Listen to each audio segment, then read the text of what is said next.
تاریخ میں آیا ہے کہ مالک اشتر ایک روز بازار کوفہ سے عام لباس پہنے ہوئے گزر رہے تھے۔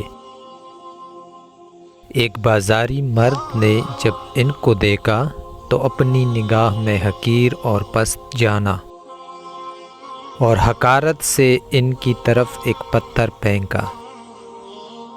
مالک اشتر نے اس کی طرف کوئی توجہ نہ دی۔ کسی نے اس بازاری شخص سے کہا، تجھ پر وائے ہو، تو نے یہ کیا کیا؟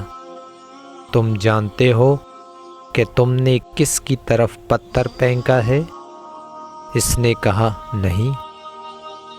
یہ مالک اشتر حضرت علی علیہ السلام کے اصحاب میں سے ہیں اور آپ علیہ السلام کی فوج کے سربراہ بھی ہیں۔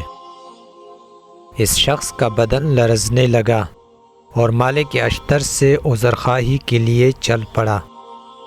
دیکھا کہ مالک اشتر مسجد میں نماز پڑھ رہے ہیں۔